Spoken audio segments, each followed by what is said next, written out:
సమస్తజననీం వందే చైతన్యస్తన్యదాయినీం శ్రేయసీం శ్రీనివాసస్య కరుణామివ రూపిణీం ప్రపద్యేతం గిరిం ప్రాయః శ్రీనివాసానుకంపయా ఇక్షుసారస్రవంత్యేవ యన్మూర్ఛా శర్కరాయుతం. అస్మద్గురుభ్యో నమః. భగవద్బంధులరా, అక్షయ తదియ శుభాకాంక్షలతోటి మంగళాశాసనంతో అక్షయ తదియ విశేషాలని జ్ఞాపకం చేసుకుందాం. విశాఖ నక్షత్రంతో కూడి ఉన్న చంద్రుడు ఉన్న మాసము వైశాఖ మాసము. శుక్లపక్షము తృతీయ అంటే తదియ మూడవ తిథి రోహిణీ నక్షత్రంతో కూడి ఉన్నప్పుడు ఆ శుభ సందర్భాన్ని అక్షయ తదియ అని మనం చెప్పుకోవడం జరుగుతుంది. మత్స్య పురాణంలో, నిర్ణయ సింధులో, ధర్మసింధులో, ఇతర స్మృతి గ్రంథాలలో ఈ అక్షయ తృతీయ యొక్క విశేషాలు చెప్పారు. దీని ప్రత్యేకత ఏమిటి, దీనికున్న గొప్పతనం ఏమిటి, ఈ రోజుని మనం ఎలాంటి ఆరాధనలు చేయాలి, ఈ రోజుని చేసిన ఆరాధనల వల్ల కానీ, జప తపాదుల వల్ల కానీ, దానముల వల్ల కానీ, మరొక వాటి వల్ల ఏ ఏ ప్రయోజనాలు లభిస్తాయి చాలా విస్తారంగా చెప్పడం జరిగింది. ఏమిటి అక్షయ తదియ? ఇది 4 రకాల విశేషాలతో ఉన్నది. మొట్టమొదటిది, కృతయుగంలో ఉగాది ఈ రోజు నుంచే ప్రారంభమయ్యింది. అది కృతయుగం ఎందుకని అయ్యింది?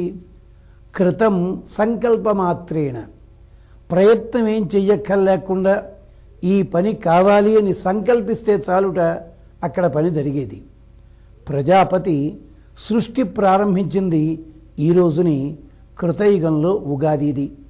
తదైక్షత బహుశ్యాం ప్రజా ఏయేతి అని మనకి వేదం చెప్తోంది. తాను సృష్టి చేయాలని సంకల్పించాట. అంటే వైశాఖ మాసంలో శుక్లపక్షంలో పాడ్యమి నాడు బ్రహ్మగారు ఆవిర్భవించారు. విధియ నాడు పరమాత్మ ఆయనకి వేదాధ్యయనం చేయించాడు. అప్పుడు ధాత యథాపూర్వం అకల్పయత్, ఇంతకుముందు సృష్టి ఎలా ఉందో అలాగే సృష్టినంతా కొనసాగించేందుకు నాంది తదియనాడు జరిగింది. అంచేత అక్షయముగా సృష్టి జరిగింది. రకరకాల జీవులు, భోగములు, భోగ పదార్థములు, భోగస్థానములు ఇవన్నీ కూడా సృష్టించాడు పరమాత్మ. అంచేత అక్షయ తదియ అన్నది కృతయుగంలో ఉగాది. ఇక తరువాత ఇదే రోజున మరో విశేషం ఏమిటి అంటే పరశురామ ఆవిర్భావము. పరశురాముడు ఆవిర్భవించిన అద్భుతమైన రోజు. మరి పరశురాముడు రాజరికాన్నంతటినీ కూడా నాశనం చేయడానికి, రాజుల వంశాలు నిర్మూలించాడంటాం కదా. ఆయన ఆవిర్భావంలో అంతరార్థం ఏమిటి అంటే యజ్ఞ ప్రసాదాన్ని ఒక తల్లి, ఇంకొక కుమార్తె ఇద్దరూ వారి వారి భాగాలు స్వీకరించాలి భక్తి శ్రద్ధలతోటి. కానీ ఆ యజ్ఞ భాగాలు తారుమారైన కారణం చేత వాటి కారణముగా క్షాత్రము, బ్రాహ్మ్యము రెండూ కూడిన పరశురాముడు ఆవిర్భవించాడు. పరశురామ చరిత్ర విశేషమైంది. ఆ మహానుభావుడు ఆవిర్భవించిన అద్భుతమైన తిథి అక్షయ తదియ. అంచేతనే ఆ మహానుభావుడు మహారాజులందరూ కూడా దోషాలు చేసిన వాళ్ళందరినీ దండించిన, మొత్తం భూమండలాన్నంతా కూడా కశ్యప ప్రజాపతికి దానమిచ్చాడు. అక్షయ ఫలితాన్ని అందింపజేశాడు. అందుకని అక్షయ తదియ. అంటే లౌకికములైన ధర్మములు కానీ, పారలౌకికములైన ధర్మములు కానీ పక్కకి వెళ్ళినట్టయితే ఎలాంటి ప్రమాదాలు జరుగుతాయో చెప్పింది అక్షయ తదియ నాడు పరశురామ ఆవిర్భావము. ఇక మూడవది చాలా గొప్ప విశేషము. కృష్ణ పరమాత్మ వ్రేపల్లె వదిలిపెట్టి మధురానగరంలో అడుగుపెట్టాడు కంస వధ కోసమని చెప్పి ఇది కూడా అక్షయ తదియ నాడే. అంతేకాదు ఈ అక్షయ తదియ, రోహిణి, అలాగే శుక్లపక్షము ఈ ముహూర్తంలోనే కృష్ణ పరమాత్మకి కుబ్జ చందన చర్చ చేసింది, చందనాన్ని సమర్పించింది. చాలా అందముగా తయారు చేసిన చందనాన్ని కృష్ణ పరమాత్మకి సమర్పించింది. తన ఇంటికి కృష్ణుణ్ణి ఆహ్వానించుకుంది. కుబ్జ శరీరంలో ఉండే దోషాలు తొలగాయి. అపురూపమైన సుందరి అయ్యింది. కృష్ణుని అనుగ్రహం చేత కుబ్జకి కలిగిన కుమారుడు విశోకుడు అన్న కుర్రవాడు. ఈ కుర్రవాడే తరువాత భీమసేనుడికి రథసారథి అయ్యాడు, భీమసేనుడికి అంగరక్షకుడయ్యాడు. మొత్తం 18 రోజుల యుద్ధంలో కూడా మిగిలిన వాళ్ళల్లో విశోకుడు కూడా ఒకడు. విశోక అంటే అర్థం ఏమిటనమాట? శోకము లేకపోవుట. అంటే భగవంతునికి చందనము సమర్పించిన కారణం చేత శోకము లేని తనము లభిస్తుంది. అది 3వ విశేషం అక్షయ తది నాడు. అంతేకాదు ఇదే అక్షయ తది నాడు ప్రజాపతి చంద్రునికి ఓషధులకి అధికారాన్ని అప్పచెప్పాడు. ఇది అక్షయ తదియ. అంతేకాదు ఋగ్వేదంలో ఉన్న ఒక గొప్ప విశేషాన్ని ఇప్పుడు ప్రపంచంలో ఉన్న వాళ్ళంతా అక్షయ తది నాడు ప్రత్యేకించి జరుపుకుంటారు. మిగిలిన కారణాల గురించి వాళ్ళు ఆలోచించరు, కానీ దీని గురించి ఏమిటది? లక్ష్మీదేవి తనకున్న 12 శక్తులని ప్రజాపతి ద్వారా మిత్రవింద యజ్ఞము అన్న ప్రక్రియ ద్వారా తాను పొందింది. అంటే లక్ష్మీదేవికి సర్వశక్తులు కూడా ప్రజాపతి ద్వారా సంక్రమింపజేసిన రోజు అక్షయ తదియ. అందుకనే మనకి ఉత్తర హిందూస్థానంలో కొన్ని సంవత్సరాలుగా ఉన్న ఆచారం క్రమక్రమంగా ఒక 30, ఒక 28 సంవత్సరాల నుంచి దక్షిణాది కూడా పాకిందది. అక్షయ తది నాడు బంగారము కొనాలి, లక్ష్మీదేవిని పూజించాలి. ఈ ప్రక్రియ అంతా కూడా అక్కడి నుంచి ప్రారంభమైంది. అంటే లక్ష్మీ పూజ, కుబేర పూజ, లక్ష్మీ గణపతి ఆరాధన, కుబేర లక్ష్మీ గణపతి ఆరాధన, ఇలాగ ప్రాంతీయ ఆచారాలను బట్టి రకరకాల ఆచారాలు దీంట్లో చేరాయి. ఇది అక్షయ తది నాడు, అక్షయ తది నాడు ప్రత్యేకించి చేసే విశేషం. ఇది మత్స్య పురాణంలో శివపార్వతీ సంవాదంలో వస్తుంది. పార్వతీదేవి అడిగింది పరమశివుల వారిని, భూలోకంలో ఉన్న మానవులందరూ కూడా సర్వ విధములైన శుభములు పొందడానికి ఏదైనా మార్గం ఉందా అంటే రకరకాల మార్గాలు చెప్పారు. ఏమో ఎవరెవరి అవకాశాన్ని బట్టి ఎవరెవరు ఏది చేసుకుంటే ఆ ప్రయోజనము. మన భారతీయ సంస్కృతి ఒక నిత్య స్రోతస్విని, ఒక నిత్య ప్రవాహం. అది ఎవరెవరు ఏ రేవులో దిగి ఎంతెంత మాత్రము నీటిని సంగ్రహించుకుని ఎలా కావాలంటే అలా ఉపయోగించుకోవచ్చు, సర్వశుభాలు పొందొచ్చు. అందుకని పార్వతీదేవికి పరమేశ్వర్ల వారు చెప్తారు, వైశాఖ శుక్లపక్షేతు తృతీయాం ఉపోషిత అక్షయం ఫలమాప్నోతి సర్వస్య సుకృతస్య చ.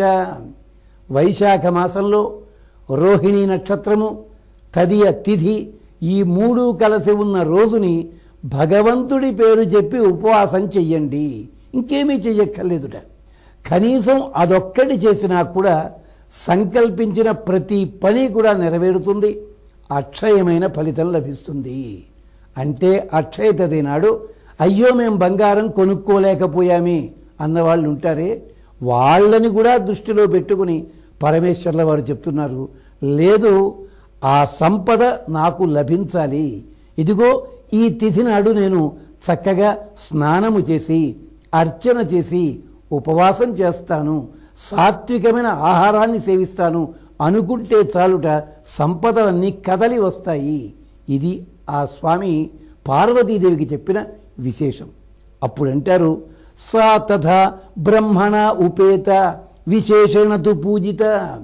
ఈ రోజుని ప్రజాపతి ఈ తిథి లోపల ఉంటారు. ఎలాగా?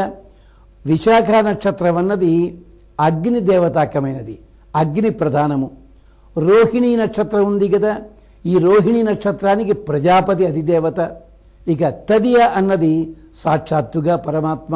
అంటే పాడ్యమి నాడు బ్రహ్మగారు ఆవిర్భావము, విధి నాడు వేదాధ్యయనము, తది నాడు సృష్టి కదా.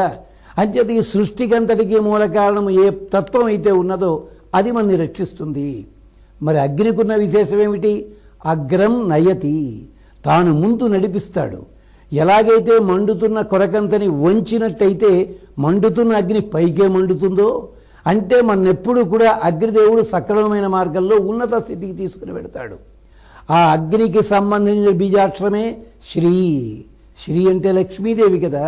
అందుకని అగ్ని ఆరాధన చెయ్యండి, అగ్నిని ఆరాధన చెయ్యండి, అమ్మవారిని ఆరాధన చెయ్యండి, ప్రజాపతిని తలుచుకోండి. ఇది చెప్తున్నారు.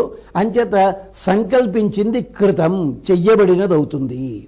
మరి ఇప్పుడు ఈ రోజున ఏ ఏ పనులు చేయాలి అంటే ప్రజాపతి చెప్పిన దాన్ని పరమశివుల వారు చెప్తున్నారు. మళ్ళీను యత్ దత్తం హుతం జప్తం సర్వం అక్షయమశ్నుతే. నీవు ఇచ్చినది కానీ, హోమము చేసినది కానీ, జపము చేసినది కానీ, ఏది సంకల్పించి నీవు చేస్తావో అదంతా కూడా అక్షయమవుతుంది. అంటే నాటేది ఒక్క మొక్క, వేసేది 100 కొమ్మ, కొమ్మ కొమ్మ విరగబూసే వేలాదిగా. అంటే నువ్వు ఏ కాస్త దానము చేసినా, ఏ కాస్త జపము చేసినా, ఏ కాస్త హోమము చేసినా అవన్నీ కూడా తిరిగి అక్షయములైన ఫలితములు ఇస్తాయి. అయితే బంగారం కొనడం అనే సాంప్రదాయం ఎక్కడి నుంచి వచ్చింది? పూర్వకాలంలో ఇప్పుడున్నట్టుగా ఈ కరెన్సీలు లేని రోజుల్లో అక్షయ తృతీయ నాడు స్వయం పాకమిచ్చి అంటిలో ఊరిలో ఉన్నటువంటి నగలు చేసేవాళ్ళ ఆ కార్మికులకి స్వయం పాకం ఇచ్చినప్పుడు వారు తిరిగి కొంత ఇచ్చేవారు. ఇచ్చినప్పుడు దానికి తగిన విలువ మళ్ళీ సంక్రాంతి రోజుల్లో మళ్ళీ ధాన్యాన్ని ఇవ్వడం జరిగేది. ఇప్పుడు ఈ మధ్యకాలంలో ఆ రోజుని చేసిన పూజా ఫలితం వల్ల అద్భుతమైన సంపదలు అందరిళ్లలోనూ ఉండేవి. అందుకోసం బంగారము కొనడం అన్నది అక్కడి నుంచి ప్రారంభమైందని చెప్పి మనకి పురాణ గ్రంథములు చెప్తాయి. ఈ ఆచారం అన్నది ఉత్తర హిందూస్థానంలో కూడా సుమారు 400 సంవత్సరాల నుంచి, అంటే బంగారము కొనడం అన్నది అది అక్కడి నుంచి ప్రారంభమైంది. అంటే ఏ కాస్తైనా కానీ అలాంటి విశేషాన్ని సంపాదించుకున్నప్పుడు, దానికి తగిన ఆరాధన చేసినప్పుడు ఇబ్బడి ముబ్బడిగా ఫలితాలు లభిస్తాయి అని చెప్పి, మరి బంగారమే కొనాలా? బంగారము కొనలేకపోతే ఈ తిథి వల్ల ఫలితాలు మాకు లేవా అన్నట్టయితే దానికి కూడా స్మృతి గ్రంథాలు, పురాణ గ్రంథాలు మనకి చెప్పాయి. మొట్టమొదటిది, ఈ తిథి విశేషాన్ని తలుచుకుంటూ నదిలో కానీ, సముద్రములో కానీ, ప్రవాహములో కానీ, లేదా కనీసము చెరువులో ఉన్న నీటిలో చేతిని తిప్పినప్పుడు ఏర్పడే ఆ కెరటములలో కానీ స్నానము చెయ్యండి. స్నానము చేసేటప్పుడు పంచపల్లవాలు, లేదయ్యా పంచపల్లవాలు దొరకలేదు, ఒక తులసి దళాన్ని దాంట్లో ఉంచండి, స్నానము చెయ్యండి, శ్రద్ధగా స్నానము చెయ్యండి. ఇది మొదటిది. ఇక రెండవది, ఆ రోజు ఉపవాసం చెయ్యండి. అంటే ఉపవాసం అంటే కటిక ఉపవాసం కాదు, సాత్వికమైన ఆహారాన్ని తీసుకోండి. అంటే మరీ పుల్లనైన పదార్థాలు, మరీ కారం ఉన్నవి కాకుండా స్వాదువైనవి తీసుకోండి. ఇది రెండవది. ఇక మూడవది, లక్ష్మీ నారాయణ ఆరాధన. చాలామంది లక్ష్మీ పూజ మాత్రమే చేస్తారు, కానీ వారికి తెలియకుండానే లక్ష్మీనారాయణను ఆరాధిస్తున్నారు. ఎలాగా? లక్ష్మీదేవిని మనం ఉంచేటప్పుడు ముగ్గు వేస్తాం కదా, అది నారాయణుడు. అలాగే నారాయణుని ఆరాధన చేసేటప్పుడు ఆయన వక్షస్థలం మీద లక్ష్మీదేవి ఉంటుంది. ఇద్దరిని కలిపి మాత్రమే సేవించాలి తప్ప ఇద్దరిలో ఒక్కరిని సేవించడానికి వీల్లేదు. ఇద్దరిలో ఒకళ్ళే కావాలనుకున్న వాళ్ళు ఇద్దరూ కూడా నాశనమయ్యారు. నాకు సీతమ్మే కావాలనుకున్న రావణాసురుడు దెబ్బతిన్నాడు. సీతతో అవసరం లేదు, నాకు రాముడే కావాలన్న శూర్పణఖ దెబ్బతింది. అందుకని లక్ష్మీనారాయణ ఆరాధన చెయ్యండి. కుబేరుడికి సంపదలు కూడా లభించిన రోజు ఈరోజు. అంటే కుబేరునికున్న సంపదలంటే తాను అనుభవించడానికి కాదు, ఎవరెవరికి ఎంత ధనాన్ని ఇవ్వాలో, ఎంత ధనాన్ని ఇవ్వాలో చూపించడం కోసం కుబేరుణ్ణి ఒక రక్షకుడుగా పెట్టారు అక్కడ. చాలామంది అంటారు అతనికేమండి కుబేరుడండి అని. కుబేరుడు అంటే అర్థం ధనమంతా మన దగ్గరే ఉంటుంది, అనుభవించే యోగ్యత ఉండదు. కానీ ఈ ధనాన్ని 10 మందికి వినియోగించేందుకు బుద్ధి కలిగి ఉంటాడు కుబేరుడు. అది విశేషం ఇక్కడ. అలాంటి అతనికి పట్టాభిషేకం చేసిన రోజు ఈరోజు. అందుకని కుబేరుణ్ణి ఆరాధన చెయ్యండి. తరువాత కలియుగంలో ఈ రోజుని శ్రీనివాసుణ్ణి ఆరాధన చేయడం చాలా విశేషము అని అంటారు. శ్రీనివాసుడు కదా, సంపదనే తనకు నివాసముగా కలిగినవాడు, తానే సంపద అయినవాడు. అతన్ని సేవించండి. అంతేకాదు ఈరోజు మరో విశేషం, చంద్ర పట్టాభిషేకము. చంద్ర పట్టాభిషేకం ఏమిటి అంటే చంద్రుడికి ఓషధి అధిపతిత్వము, అమృతత్వము కలిగించినది. ఈ చంద్రుడు 2 రకాలుగా కనిపిస్తాడు. ఒకటి పరమశివుల వారి జటాజూటంలో కనిపిస్తాడు అలంకారముగా, రెండవది ఆకాశంలో కనిపించే చంద్రుడు 15 రోజుల పాటు దేవతలకు అనుభవయోగ్యుడు, 15 రోజుల పాటు పితృదేవతలకు అనుభవయోగ్యుడు. అంచేత అతన్ని కూడా సేవించండి, అంటే చంద్రునికి ఆరాధన చెయ్యండి. చమత్కారం ఏమిటంటే లక్ష్మీ ఆరాధన చేసినట్టయితే చంద్రుని కూడా ఆరాధన చేసినట్టే. ఎంచేత చంద్రుడు అమ్మవారికి సోదరుడే కదా, అందుకనే చంద్రుడిని మనం ఏమని పిలుస్తాం, చందమామ అంటాం కదా అమ్మగారికి సోదరుడు గనక. అంచేత చంద్రుని ఆరాధన చెయ్యండి, లక్ష్మీదేవిని ఆరాధన చెయ్యండి, కుబేరుణ్ణి పూజించండి, శ్రీనివాసుణ్ణి పూజించండి. లేదు మీ ఇష్ట దైవము ఎవరున్నారో ఆ దైవాన్ని ఆరాధన చెయ్యండి. అది అక్కడ విశేషం. ఇక తరువాత ఆ రోజుని దత్తం హుతం జప్తం సర్వం అక్షయముచ్యతే అన్నారు కదా.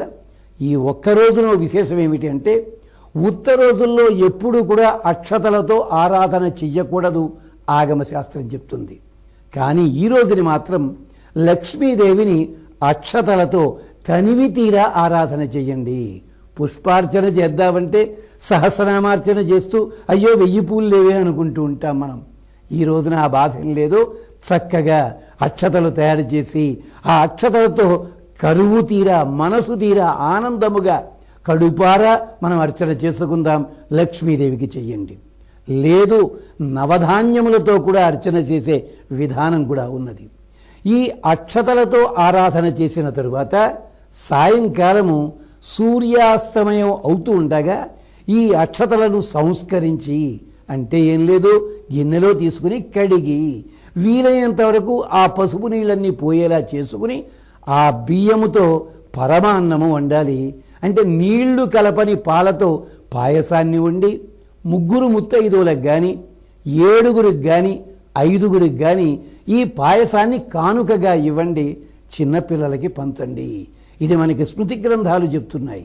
ఇది అక్షయ తది నాడు చేసినట్టయితే ధన సంపత్తి, ధాన్య సంపత్తి, గృహ సంపత్తి, పరివారము, ధనకనక వస్తువాహనాదులు అన్నీ కూడా కాలాంతరంలో ఆ సంవత్సరం లోపల అన్నీ లభిస్తాయి అంటుంది స్మృతి గ్రంథము. తరువాత పూర్వకాలంలో అక్షయ తది నాడే ఒక ప్రత్యేక సాంప్రదాయం ఉండేది. పొట్ల, బీర ఇలాంటి పాదులన్నీ పెట్టేవారు. ఎంచేత చంద్రుడు ఆవిర్భవించిన రోజు, చంద్రుడికి పట్టాభిషేకం జరిగిన రోజు గనక ఆయన వనస్పతి దేవత గనక పాదులు ఒక్కసారి కాయ కాచిన తర్వాత ఆ పాదుని తీసివేయాలి. ఓషధి అంటే సకృత్ ప్రసవ ఓషధి, ఒక్కసారి మాత్రమే పంట ఇచ్చేదాని పేరు ఓషధి. అంచేత పొట్లపాదుల్ని కానీ బీరపాదుల్ని కానీ ఇలాంటి వాటిని పెట్టడం అన్నది ఆచారము. అంటే చూడండి అక్షయ తది నాడు మనకి పర్యావరణ రక్షణకి సంబంధించి కూడా మన పెద్దలు దీంట్లో మార్గాన్ని చూపించారు. అంచేత పాదులు పెట్టండి, మొక్కలు పెంచండి. ఇక దానము చెయ్యమన్నారు. ఏవేవిడి దానం చేయాలి? దధ్యన్నము అంటే పెరుగు అన్నము దానము చెయ్యండి. లేదు ఛత్ర పాదుక అంటే గొడుగుల్ని కానీ పాదుకల్ని కానీ, ఉపానహ అంటే పాదుకల్లో ఇంకో రకము అవి కానీ, ఊదకుంభము ఏది లేదండి చిన్న పాత్ర తీసుకుని దాని నిండా నీళ్లు నింపి స్వచ్ఛమైన తీర్థాన్ని దాంట్లో చిటికెడు గంధాన్ని వేసి ఓ తులసి దళం వేసి దానము చెయ్యండి. ఉదకుంభ దానాదులు ఇవి చెయ్యమన్నారు. అంటే ఛత్రము పాదుకలు దేనికి? మరో విశేషం ఉంది, ఆ విశేషాన్ని కలుపుకోవాలి. ఈ పాదుకలు ఛత్రము అన్నది జమదగ్ని మహర్షి సృష్టి. జమదగ్ని మహర్షి తన భార్య కోసమని చెప్పి కాళ్ళకి చెప్పులు, శిరస్సు మీద ఛత్రము తయారు చేసి పెట్టిన రోజు అక్షయ తది నాడే సూర్య భగవానుడి ద్వారా పొందాడు. అవి ఇచ్చినట్టయితే జమదగ్ని అనుగ్రహం కూడా మనకి లభిస్తుంది. సాయంకాలం కాగానే సూర్యాస్తమయం అవుతుండగా లక్ష్మీ ఆరాధన చేసి, ఎలా లక్ష్మీ ఆరాధన చేసి?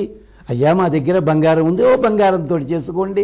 అయ్యా మా దగ్గర బంగారం లేదు, లక్ష్మీ రూపం ఉంటుంది కదా, అది కూడా లేని స్థితిలో ఉన్నట్టయితే తమలపాకులో పసుపు గౌరమ్మని తయారు చేసి, అంటే పసుపు బుద్ధని తయారు చేసి 2 పక్కలా కూడా వేరే వేరే 2 తమలపాకుల్లో చిన్న చిన్న పసుపు ముద్దలు పెట్టి, ఆ 2 ఏమిటి? దివ్య గజములు, ఏనుగులు అన్నమాట. మదము మోహము అన్న 2 గజములుట అమ్మవారిని ఎప్పుడూ సేవిస్తుంటాయి. ఆ 2 ఉంచి లక్ష్మీ అష్టోత్తరాన్ని కానీ లక్ష్మీ అష్టకాన్ని కానీ లక్ష్మీ స్తోత్రం ఏదైనా సరే దాంతో ఆరాధన చేసి అమ్మవారికి ధూపదీపాదులు సమర్పించి ఆరాధనలో కూడా నైవేద్యం కూడా సుకరమైనది చెప్పారు మనకి పెద్దలు. నానవేసిన శనగలు, వడపప్పు, 2 పళ్ళు, ఇక చేతనైనవి ఆరాధన చేసి ముత్తైదువులకి వాయినాన్ని ఇచ్చుకోండి. అప్పుడు అక్షతలతో పొద్దున్న పూజ చేశాం కనుక దానితో తయారు చేసిన పాయసాన్ని నివేదించండి, ఫలితాన్ని పొందండి. యక్కరోతి తృతీయం కృష్ణం చందనభూషితం సర్వఫలమాప్నోతి. అంతేకాదు, కృష్ణ ప్రతిమ ఉన్నట్టయితే చందనాన్ని ఇవ్వండి. అందువల్ల చందనం ఇచ్చినందువల్ల అలనాడు కుబ్జ ఏం ఫలితాన్ని పొందింది? శరీరంలో ఉన్న 3 వంకర్లు పోయి అద్భుతమైన సౌందర్యం కలిగింది. ఈ రోజుని ఎవరైతే చందన చర్చ స్వామికి చేస్తారో వాళ్ళకి సంపూర్ణ ఆరోగ్యము, స్త్రీలకి అఖండమైన సంపద సౌందర్యము, అవివాహితులైన వారికి వివాహము కలుగుట, వివాహమైన వాళ్ళుంటే సంతానము కలుగుట, సంతానం ఉన్న వాళ్ళైతే వాళ్ళకి శుభం కలుగుట. ఇన్ని మనకి ఫలితాలు చెప్పారు మనకి పురాణాల్లో, మత్స్య పురాణము, విష్ణు ధర్మోత్తర పురాణాల్లో. తరువాత మరొక ప్రత్యేకత చెప్పారు.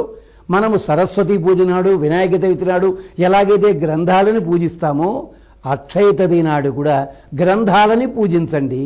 గ్రంథాలని పూజిస్తే బ్రహ్మగారు ఎలాగైతే సృష్టి చేశాడో ఆ తెలివితేటలన్నీ కూడా మనకి లభిస్తాయి అంటారు. మరొక్క విశేషంతో లక్ష్మీ పూజకు అనుబంధంగా చెప్పుకుందాం. హరిద్ర శృంగ అర్చన అంటే పెద్ద మాటలా ఉంది. పసుపు కొమ్ములతో లక్ష్మీదేవిని ఆరాధన చెయ్యండి. బంగారము సంపాదించుకోలేకపోయామే అన్న బాధ తొలగుతుంది. బంగారం మీ ఇంటి ముంగిటి వస్తుంది, మీ ఇంటిలో తాండవిస్తుంది. పసుపు కొమ్ములతో అర్చన, వంకర లేనివి, పుచ్చివి కానివి, ఇలాంటి మంచి పసుపు కొమ్ములని 11 కానీ 27 కానీ వీలైతే 108 పసుపు కొమ్ములతో అమ్మవారిని అర్చన చేయండి. అక్షయ తదికి సంబంధించిన సర్వ ఫలములు కూడా అక్షయముగా పొందండి.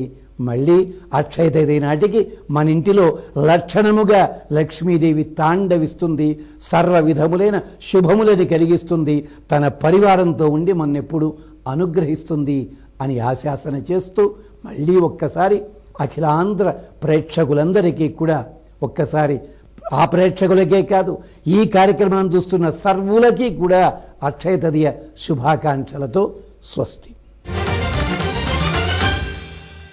మీ అభిప్రాయాలను, సూచనలను మాకు తెలియజేయాల్సిన చిరునామా భక్తి TV, care of Rachana television private limited, road number 92, Jubilee hills, Hyderabad 5,96,000. మా ఇమెయిల్ ఐడి bhaktihyd@gmail.com. మా వెబ్సైట్ www.bhaktitv.org. Phone number 901012222333.